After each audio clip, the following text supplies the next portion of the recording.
y vamos a presentar a nuestro siguiente ponente. ¿Qué puedo yo decir de José Moreno? Aparte de que es miembro fundador, actual presidente del Centro Espírita Amelia Boudet, pues podría decir muchísimas cosas más, porque, bueno, para mí es un hermano,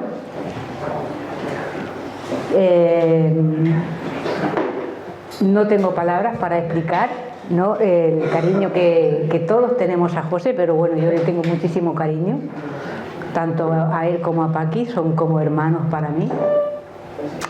Y él nos va a hablar de qué ocurrió con el cuerpo de Jesús. Vamos a poder disfrutar de esta charla que José nos va a dar. Podremos discernir un poquito, ¿no?, y salir un poco de lo habitual, del contexto de lo que generalmente se dice, ¿no? Así que muchísimas gracias y vamos a dar paso a José, que nos deleite con su charla. Así que vamos a ir en ese sentido. Bueno, de hecho, el espiritismo, o los espiritistas en este caso, como bien dice Kardec, debemos pasarlo todo por el tamiz de la razón. Y los evangelios de Jesús no van a ser menos, ¿eh? No podemos caer en el error de que porque esté escrito o lo que esté escrito sea algo divino o algo inapelable y tal. Todo es discutible, todo es razonable. De hecho, León Denis, en el libro Cristianismo y Espiritismo, en el primer capítulo, nos habla precisamente de que los evangelios, de hecho,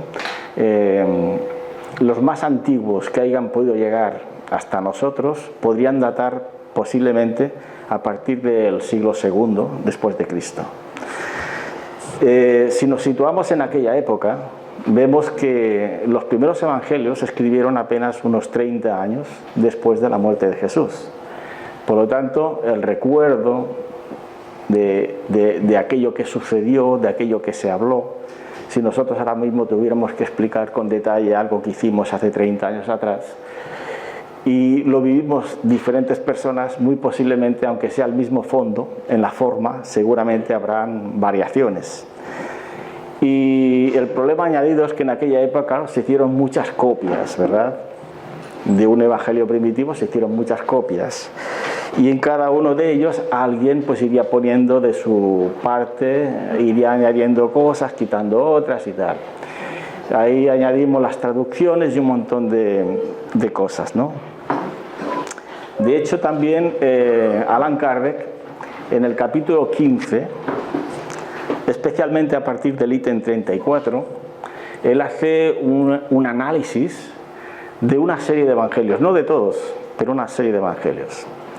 Y él, por ejemplo, afirma o dice que él le parece que, por ejemplo, lo que son las bodas de Canaán, que muchos hablábamos de la boda de Canaán y tal, a él le parece que en realidad eso no existieron, no, que más bien fue una metáfora que con los años pues ha ido también deformando, porque no parece serio, ¿no?, que Jesús transformara el agua en vino para que la gente se emborrachara. O en la boda, pues bueno, se acabó el vino y al dueño, pues de alguna forma, bueno, pues le hizo ese favor, ¿no?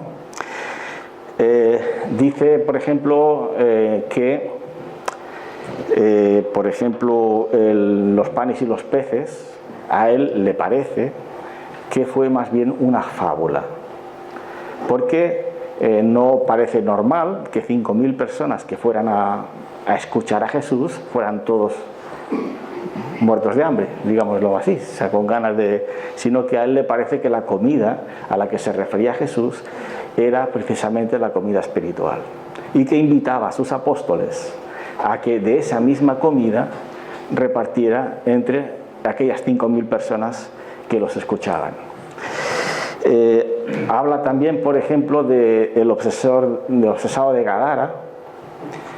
Hoy sabemos que no es posible que los espíritus penetraran en el cuerpo de los cerdos, y habla de 2.000 cerdos, aparte de que ese evangelio hay otras partes en las que, bueno, con los años se exageraron, ¿no? Personas que van añadiendo cosas exageradas. Por ejemplo, la higuera seca, que aquí tengo un debate con mi amigo Josep, y hay una parte de esa metáfora que es perfecta, maravillosa, pero hay otra parte que es un añadido. Entonces vemos, por ejemplo, también la famosa oración que Jesús hizo antes de que lo cogieran preso. Sin embargo, no hay forma de justificar de que Jesús hiciera esa oración, puesto que no había testigos. Nadie puede justificar que dijera una cosa u otra. Incluso aquellos que lo acompañaron se quedaron dormidos a la entrada del huerto, y curiosamente cuando Jesús los despierta, en ningún momento manifiestan ellos que Jesús estuviera alterado, nervioso, que tuviera manchas de sangre en la ropa, como se afirma. Por tanto, se añadieron demasiadas cosas. Y en el texto este del que yo hoy quiero presentar, yo me he encontrado que me picó mucho la curiosidad, porque los espíritas, tenemos que tener criterio, un criterio razonado. No somos creyentes porque nos da la gana, ni porque tenemos que razonar las cosas, ¿no? Siempre. Si hay alguna pregunta que no sabemos, busquemos la respuesta, ¿verdad? Porque decía Kardec que el espírita es aquel que sabe situarse en el terreno que ocupa aquel que lo está escuchando. Y si alguien viene del terreno de la religión, tenemos que tener criterio, conocimientos para poder pisar, o no pisar, sino situarnos en el terreno de aquel que nos escucha. Por lo tanto, y como que una buena amiga un día me hizo una pregunta y no supe qué contestar, pues me picó mucho la curiosidad y digo, bueno, pues voy a hurgar aquí a ver qué es lo que pasó con el cuerpo de Cristo. Porque claro, yo me imagino, y esto Kardec habla de este pasaje, no solamente habla de una parte, es decir, él habla de los comentarios que en su época habían y no eran diferentes a los de ahora, y eso está en el capítulo 15. Y él decía que, bueno, que algunas personas pensaban que el cuerpo de Jesús, bueno, pues que era una génere, ¿verdad? Como la opinión de Rostand, ¿verdad? Era una génere, es decir, que tenía un cuerpo fluídico y a veces se materializaba y a veces no. Otros dicen que su cuerpo se desmaterializó y desapareció. Bien, él dice que esa versión, bueno, que hoy conociendo la doctrina espírita, sabemos que los espíritus pueden desmaterializar un cuerpo y eso sería factible, podría ser factible, ¿no? Otros que si hubo una implosión hacia adentro y en esa implosión el cuerpo desapareció. Entonces, no hay una idea concreta sobre qué pasó en aquel momento, ¿no? En fin, yo creo que esa idea persiste dentro del mundo espírita, ¿no? Porque yo os pregunto a vosotros, ¿qué pasó? ¿A alguno de vosotros me gustaría escuchar ideas? ¿Qué pasó? ¿Qué pensáis que ocurrió con el cuerpo de Jesús? ¿Alguien quiere dar una opinión? Sí. Bueno, esta es su opinión, y disculpad si hay confusión, no estoy seguro tampoco, ¿no? Según parece ser, en aquellos tiempos el cuerpo, para que no lo sacaran y no lo arrastraran y no lo... bueno, toda esa serie de cosas, cogieron y le cambiaron el cuerpo de la fosa donde estaba a una fosa que había de una familia que estaba, luego repitiendo sesos y tal.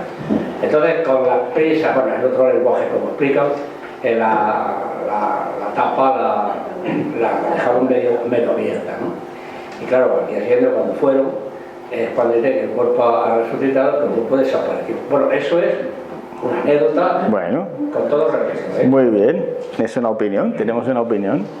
Bueno, veo que la idea clara de qué es lo que ocurrió me parece a mí que no está. Si alguien la tiene, por favor. Yo voy a dar la mía. Yo creo que el cuerpo de Jesús fue robado por los judíos, se deshicieron de él. Y si alguien no está de acuerdo, pues perfecto, cada uno que siga con su opinión. Yo voy a dar la mía, que es lo que me ha costado llegar aquí, a fuerza de una pregunta que una señora que está aquí sentada me hizo y no sabía qué contestar, mi querida Hilda.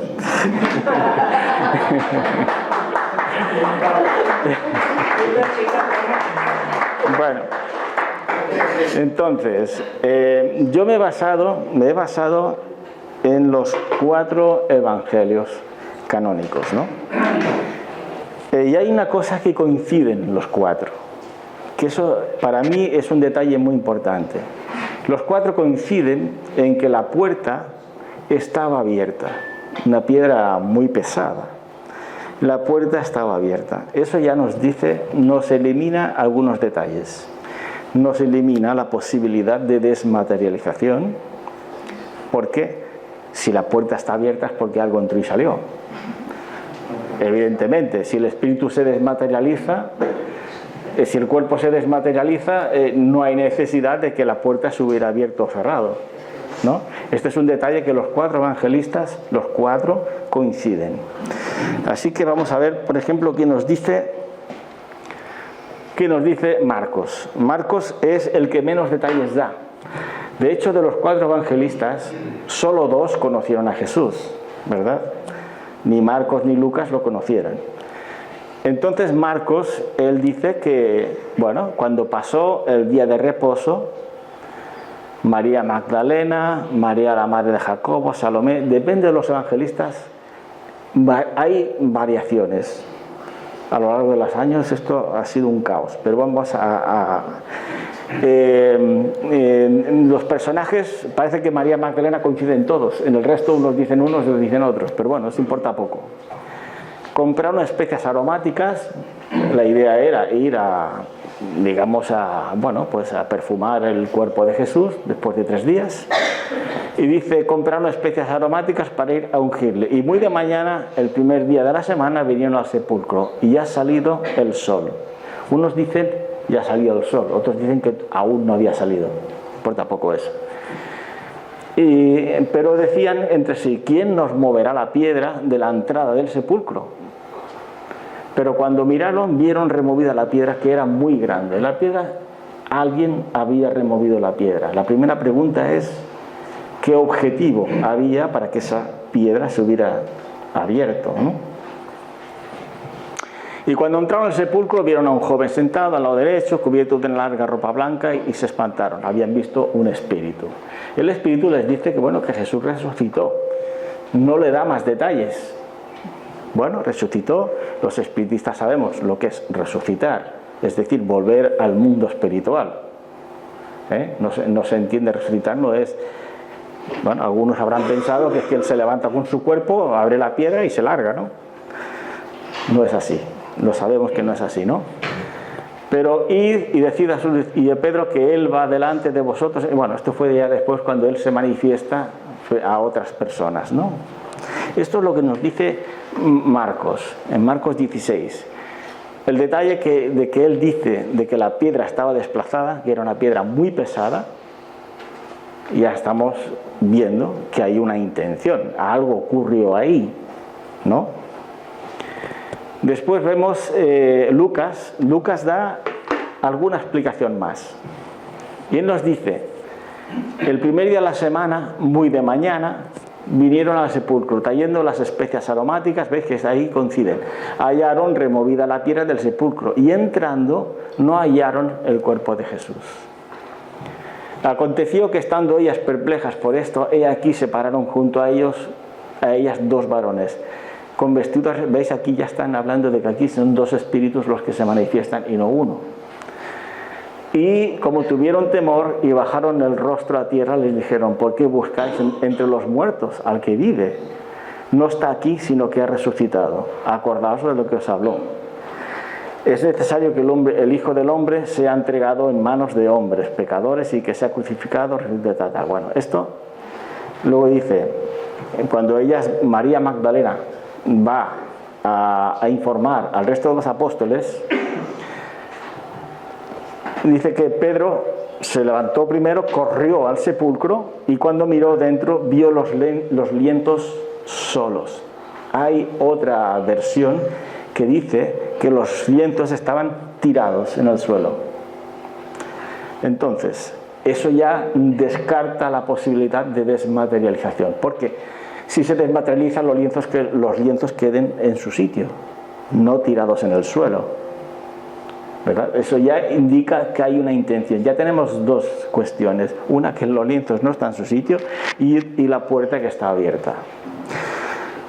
Para este tema, aquí realmente quien da verdaderos detalles es Juan. Y Juan fue precisamente el discípulo que fue testigo directo de lo que allí ocurrió. Y por lo tanto hay más detalles. Dice que el primer día de la semana, siendo aún oscuro, ¿ves cómo cada uno ha llegado a nuestros días de forma que ha ido cambiando, de lo que se ha ido metiendo, poniendo, quitando y tal?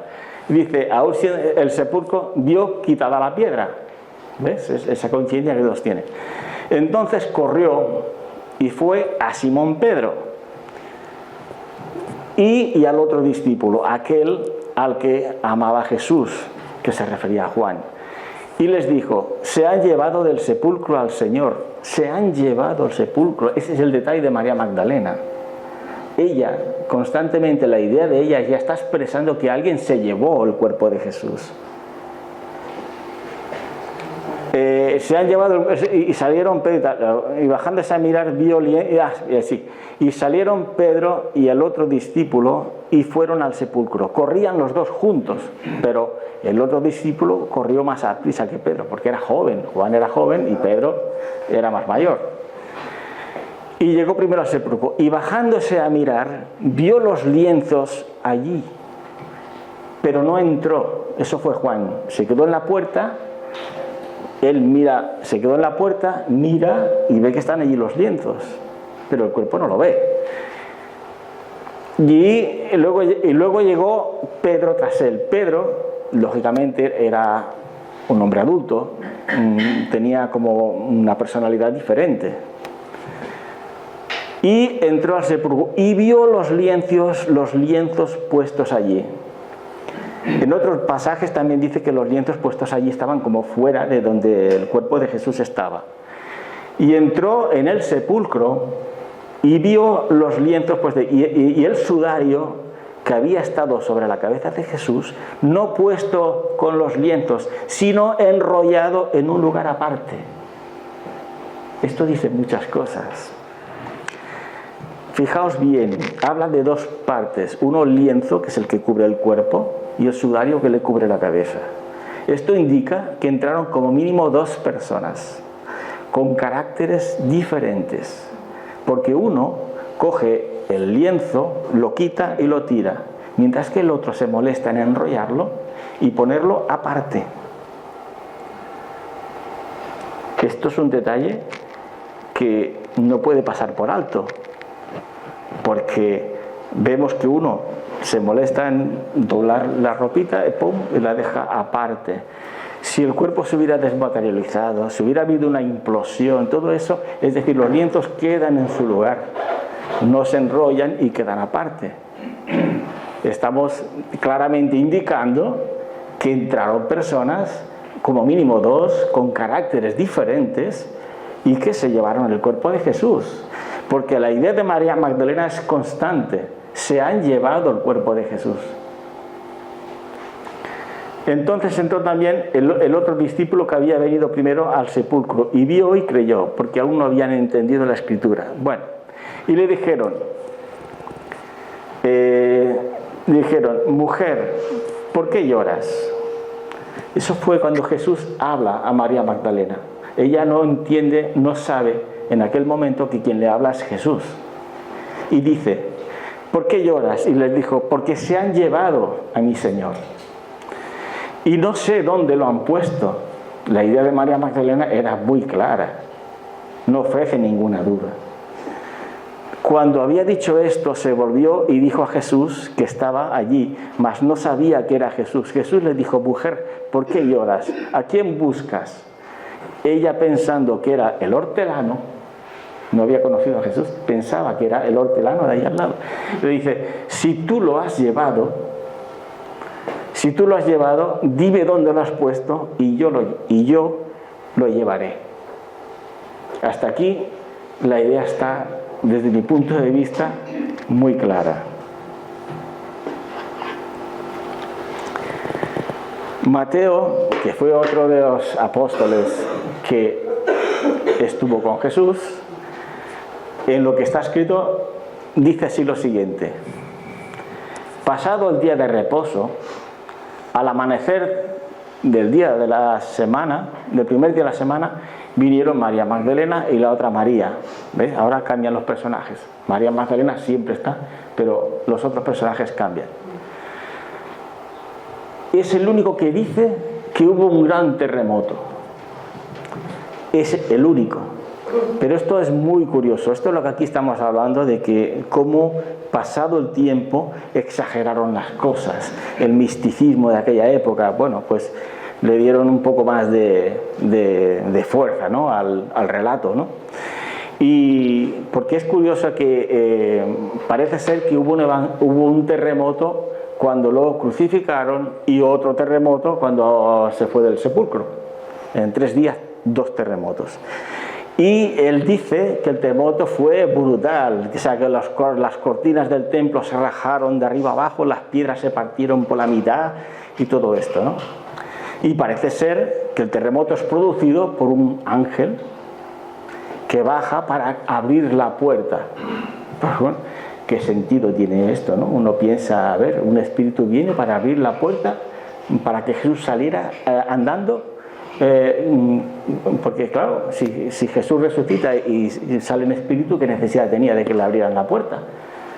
¿No? Es una idea muy materialista, muy material, ¿no? De un concepto muy material. Lo vamos a leer detenidamente. Dice, y hubo un gran terremoto porque un ángel del Señor descendió del cielo y llegando removió la piedra y se sentó sobre ella. Fijaos qué idea tan materialista de ese concepto. Estamos hablando del espíritu más puro de la tierra. ¿Qué necesidad tenía Jesús de que le abrieran la puerta para que él saliera?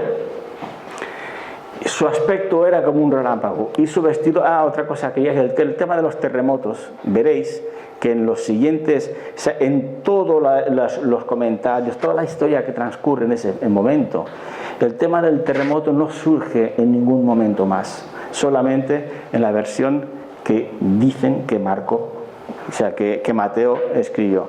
Pero un terremoto de esas características, podéis pensar cómo Jerusalén hubiera quedado en las casas de aquella época, ¿no? Estamos viendo ahora los terremotos que pasan por Turquía, por no sé qué, por todo esto. Cuando hay un terremoto, los miles de muertos que hay. Los historiadores de aquella época, ninguno de ellos refleja que en ese periodo hubiera un terremoto. Ninguno de ellos. Por tanto, eso es un añadido. Es como darle fuerza al comentario, ¿no? Porque claro, es un terremoto que rompe las piedras por la mitad, que rompe el templo, las cortinas de arriba abajo, y resulta que en Jerusalén parece que ninguna casa se hundió, todas quedaron bien. Solamente el terremoto transcurrió allí, en aquel lugar, para que la piedra se trasladara. Bueno, en fin, y su aspecto era como, dice, y de miedo de él los guardias temblaron y quedaron como muertos. Mas el ángel, respondiendo, dijo a las mujeres, no temáis vosotras, porque yo sé que buscáis a Jesús, el que fue crucificado. No está aquí, pues ha resucitado. Esta versión de que ha resucitado, todos los 4 dan la misma versión. Pero los espiritistas sabemos que es resucitar, y en eso está en lo cierto. No está aquí, pues ha resucitado, y como dijo, venid, ved el lugar donde fue puesto al Señor. E id pronto y decid a sus discípulos que ha resucitado de los muertos. Y aquí va delante de vosotros a Galilea, y allí le veréis. Y aquí os lo he dicho. Entonces cuando ellas, bueno, van a ver a los discípulos y cuentan lo que todos sabemos, ¿no? Esto, como veis, hay un montón de detalles, pero a mí, sobre este tema, mi querida Gilda, lo que más me llamó la atención fue el siguiente capítulo. Esta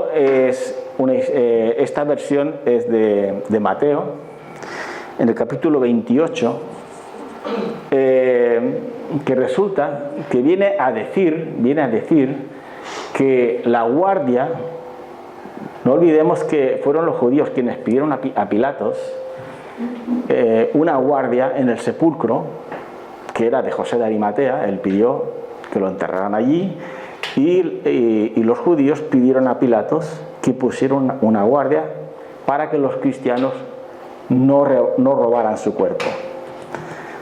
Esto es imposible porque los cristianos estaban todos acobardados. Acordaos de Pedro, que llegó a negar a Jesús hasta 3 veces. Además, era imposible que nadie se llevara de allí el cuerpo de Jesús porque había una guardia constante. Entonces, aquellos que se llevaran el cuerpo tenían que ser alguien, de alguna forma, que tuviera relación con la guardia. No podía ser de otra manera. Entonces dice que mientras ellas iban, porque claro, cuando María Magdalena llega a ese momento, aún unos eran muy temprano, otros aún no había amanecido, y entonces resulta de que parece ser que los pilló con las manos en la masa. Si hubieran venido un poco antes, hubieran visto cómo se llevaban el cuerpo. Entonces, ¿qué pasaba? Que ellas, cuando eso ocurre, van a decírselo a los apóstoles, y en ese periodo de tiempo la guardia va y dice: mientras ellas iban, he aquí unos de la guardia fueron a la ciudad y dieron aviso a los principales sacerdotes de todas las cosas que había acontecido, y reunidos con los ancianos y habiendo consejo, dieron mucho dinero a los soldados. Los soldados estaban comprados por el Sanedrín, diciendo: decid vosotros. ¿Qué es lo que tenían que decir? Sus discípulos vinieron de noche y lo hurtaron, estando nosotros dormidos. Era una excusa, porque claro, los habían pillado infraganti. Tenían que dar un motivo, una excusa. Y vinieron de noche y lo hurtaron, estando nosotros dormidos. Y si esto lo oyere el gobernador, en otros sitios pone Pilatos, o sea, el jefe, quiere decir, nosotros le persuadiremos y os pondremos a salvo. Quiere esto decir que la guardia que estaba cuidando el sepulcro estaban comprados por el Sanedrín, pero estaban al margen, es decir, lo que ellos hacían, estaban al margen del conocimiento de sus superiores, en este caso el gobernador. Claro, si esto se enteraba, como que los habían pillado con la mano en la masa, si el gobernador se entera, había que dar una excusa. Y los jefes del Sanedrín les dan el dinero y les dicen: si esto lo oyera el gobernador, pues nada, nosotros tranquilos, que nosotros daremos la cara por vosotros y os pondremos a salvo. Y ellos, tomando el dinero, hicieron como les habían instruido. Este dicho se ha divulgado entre los judíos hasta el día de hoy. Por tanto, hay un montón de detalles. Si analizamos los evangelios, hay un montón de detalles que nos llevan a la misma conclusión. Por tanto, la idea de que se desmaterializa, la implosión, para mí, al menos para mí, y cada uno está en el derecho de creer lo que crea oportuno, era la única opción de esa desaparición del cuerpo de Jesús. Y no podía ser de otra manera. ¿Quién, si no, podía estar interesado en la desaparición de su cuerpo? Puesto que para ellos, que creían en la reencarnación, o en la resucitación, de ese cuerpo, lo más lógico, puesto que era ya el tercer día y Jesús dijo que el tercer día resucitaría, no le dieron tiempo. Es decir, que antes de que llegue el tercer día nos lo quitamos de encima. Así que esta es al menos mi versión. Y yo sé que muchos pensaréis, esto no tiene importancia. No la tiene, ¿no? Y en realidad no la tiene, porque sobre Jesús realmente lo que nos importa es su mensaje. Esto es una cosa superficial. Pero esa pregunta que tantas veces y tantas veces le hemos oído, ¿qué pasó con el cuerpo de Jesús? ¿No? Y yo vuelvo un poco a la idea de que los espíritas debemos tener criterio, una base, una idea, y por supuesto no pretender que lo sabemos todo, ni mucho menos, ¿no? Pero al menos tener, no sé, no dejar estas cosas que no, para mí por lo menos tienen importancia. Esto, como tantas partes del Evangelio, por ejemplo, como los mercaderes del templo, ¿no? Hay cosas que no tienen ni pie ni cabeza, ¿no? De que Jesús se liara a latigazos con aquellas personas, ¿no? Y cuando estamos leyendo el capítulo entero, estamos viendo que hay una serie de líneas que son copias y pegas. O sea, una serie de versículos que no pegan ni con el anterior ni con el posterior, de cosas que se han ido añadiendo. Bueno, y esto es... bueno, entonces, sobre este asunto, aquí quiero quitar otro mito de lo que tantas veces se habla sobre la sábana santa. ¿Qué pasó con las sábanas santas? La sábana santa sí, la sábana santa no. Todo este tema, ¿no? Si vemos los evangelios, en ningún caso hablan de la imagen en la sábana santa. Y la sábana la vieron allí, ¿no? Es decir, Pedro entró dentro, vio la sábana, esto, aquello, y en ningún caso hablan de que esa sábana tuviera una imagen allí impresa. Por otro lado, no tiene ningún sentido pensar que la energía de Jesús es tan potente que es capaz de quemar la ropa, ¿no? Entonces, desde el punto de vista espírita no tiene ningún sentido, ninguna lógica. Y cabe otra pregunta, porque pensar, si no lo podemos descifrar desde el punto de vista de la ciencia, porque bueno, la ciencia dice que el carbono 14 afirma de que esa sábana pues no era del siglo de Jesús, que era del otro siglo, no sé qué, no sé cuánto. Por otro lado están hablando los que creen que sí, que si las semillas, que si no sé qué y no sé cuánto. Aquí nos cabe dos preguntas. Si eso ocurrió, Jesús, hay dos opciones: o lo hizo queriendo o lo hizo sin querer, no hay más, no hay otras opciones. Si lo hizo queriendo, uno cabe pensar, aquel que en toda su existencia no deja nada escrito, no deja nada a sabiendas, que después iba a haber la idolatría, iba a haber todo este tipo de cosas, pues no cabe pensar que a última hora él decidiera plasmar su imagen en la sábana para que, bueno, pues para que la gente viera lo guapo que era, o la altura que tenía, o estas cosas que no tienen nada que ver con su mensaje. Por lo tanto, desde el punto de vista filosófico, esa opción la quitamos. Y la otra opción que nos queda es que aquello ocurriera sin él quererlo. Con lo cual tampoco cuadra, porque estaríamos diciendo, pues vaya despiste, tío. Vaya error que cometiste, ¿no? Porque tú que no querías dejar nada para que no se te adoraran, y ahora sin tú quererlo, pues mira, se te queda la imagen aquí plasmada, ¿no? Entonces este era mi comentario. Si os ha servido, pues muy bien, y si no, pues bueno, a mí me ha servido y ya está.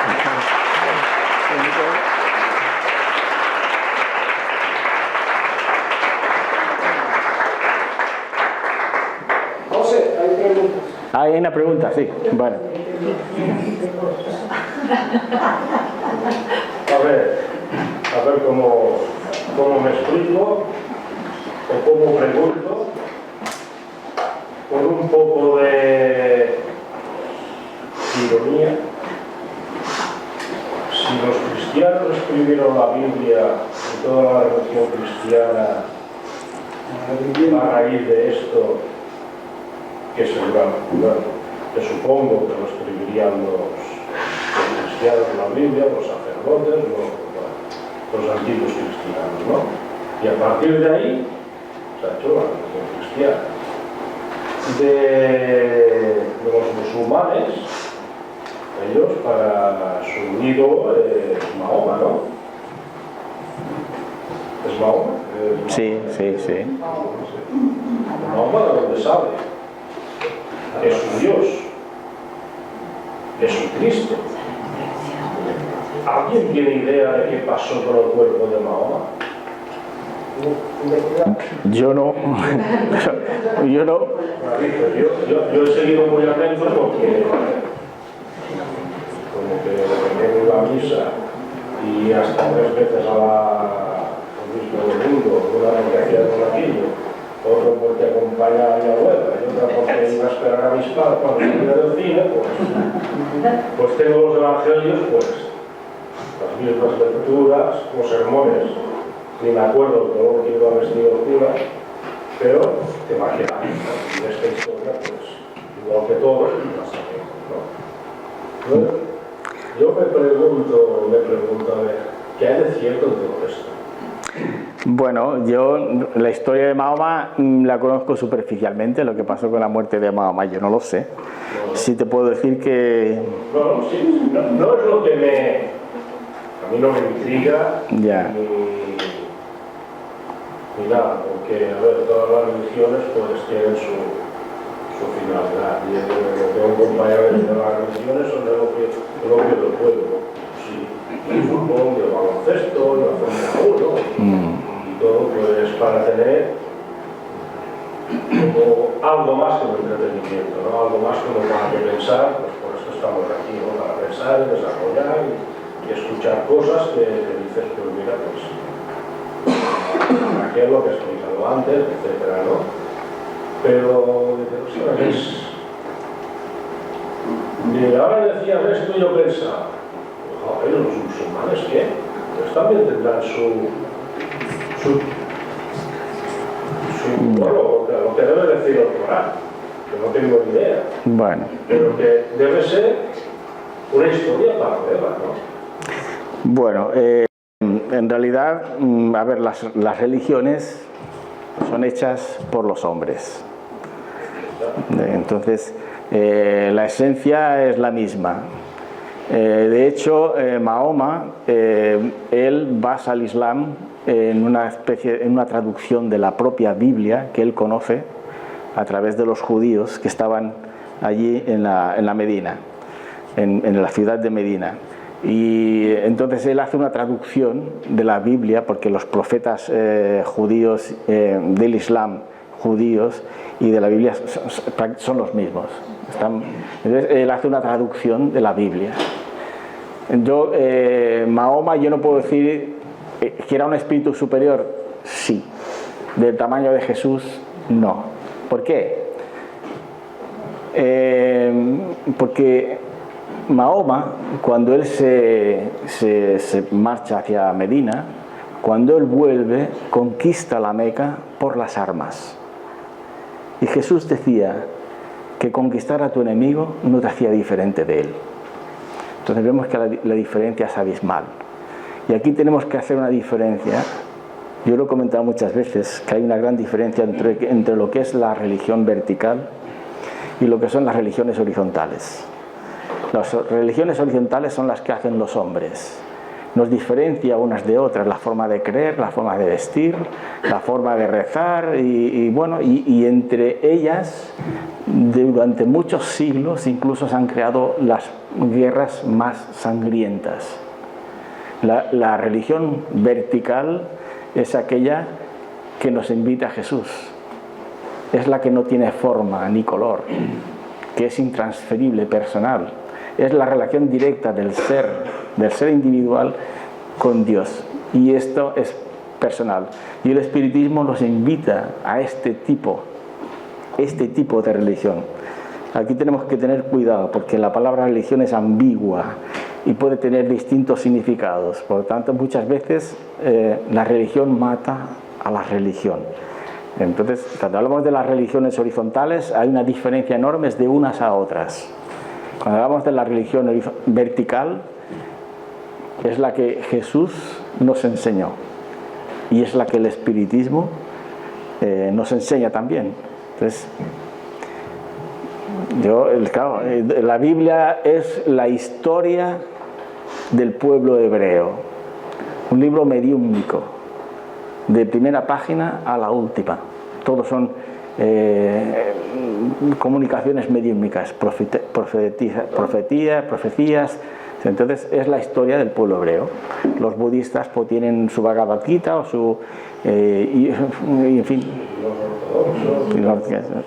Entonces uno puede leer la Biblia con ojo crítico siempre, no aceptar todo lo que está escrito, porque hubo un periodo muy largo, un periodo místico demasiado largo, en la que pues bueno, se fueron añadiendo cosas. Después todo el periodo anterior a la vuelta de los israelitas de Babilonia hacia Israel, antes de ese periodo era todo de boca en boca.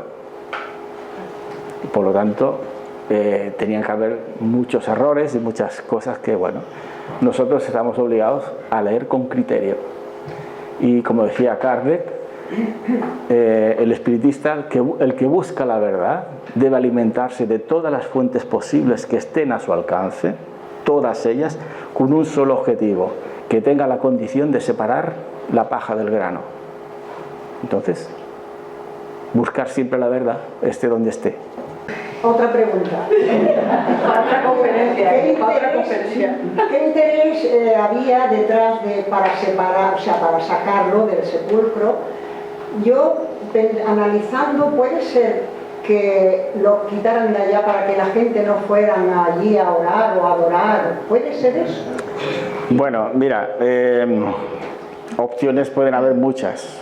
La cuestión es que el cuerpo desaparece. Ahora, el motivo, mi punto de vista, yo creo que, ya que para mí no hay duda de que fueron los judíos quienes se deshicieron de él, habría que pensar qué motivos tenían ellos. Entonces, lógicamente, bueno, si ellos pensaban que el tercer día resucitaría, pues la mejor era eliminar el cuerpo. O intentar que no se convirtiera en una especie de mito. Alguien, o sea, de alguna forma querían erradicar definitivamente la figura de Jesús. Es lo que yo entiendo. Pero bueno, motivos habría que preguntarle a ellos, pero no, por si había así investigado. No, bueno, había sí, a ver si medium. Muy bien, pues muy bien, compañero. Muchas gracias.